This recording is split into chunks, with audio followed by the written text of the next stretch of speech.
Sponsored by 666bet.com. Kevin Cassius for IFL TV in association with Macklin's Gym Marbella and 666bet. We're at the final press conference for Cleverly and Bellew. With me, I have got Jamie Moore. How are you, Jamie? Hi, mate. Okay. You all good? Oh, good, mate. Always good.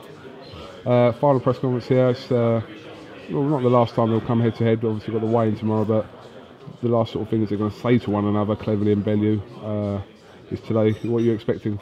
Do you know what? I'm expecting a pretty low-key affair, to be honest, Cougs. I think they've said enough along the way. I don't think Tony Bellew's going to want to try and get too excited about it. I think Nathan Cleverly seems, as time's gone on, he seems to have got more confident. I think it's sort of quiet confidence about him. He seemed a little bit edgy at first, but as time's gone on, I think he's believing himself a little bit more. And I think Tony Bellew's got sort of aura about him as if he knows he's already won. So I think they both got in their own mind believe that they're in the right sort of place, and I don't think we're going to see too much today, to be honest. Their fights at light heavyweight, they both lost to arguably the two best light heavyweights in the world in Stevenson and Kovalev. Who do you think was affected more by it? Good question, that one. I'd have to say Cleverly, to be honest, because it was sort of a more clear-cut earlier finish, and Nathan Cleverly afterwards was sort of making noises about maybe walking away and retiring. So I think mentally that affected him more. I think Tony Bellew definitely believed that the weight was an issue, so that affected the way he performed. I'm not saying he would have won the fight, but I think weight, you know, when you're struggling with the weight that much, it always is an issue.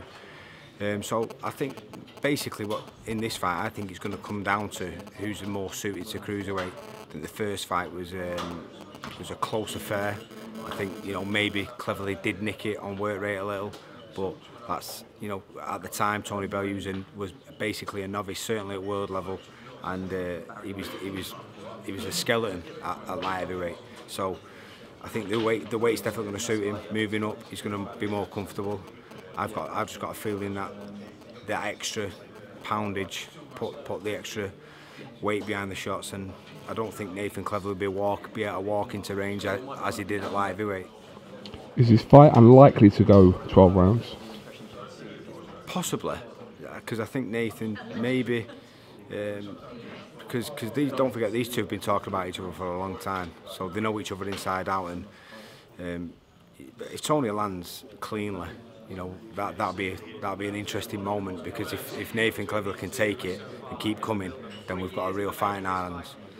Because Nathan's going to have the higher work rate, so you know it's not unforeseeable to see Cleverly outworking Tony Bellew, but to do that he's going to have to get in close and get into range, and doing that is going to be a dangerous affair coming inside. So I believe Tony Bellew's going to win.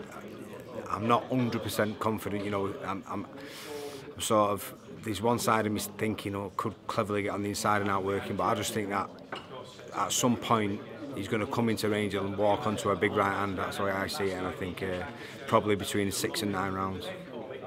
Okay, a couple of days and we'll find out. Disappointing weekend in Dublin for Matt Macklin. Yeah. Bit of a crushing defeat, really.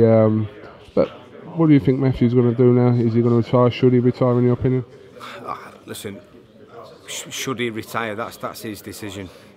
And if I thought watching it the other night that he looked totally spent, then I'd be saying to him, listen, you've had a great career, just walk away. But the way I saw it the other night was, for 3 rounds, he looked really sharp against a very, very good fighter. And then all of a sudden, he hit a brick wall. And to me, that just looks like he was overtrained.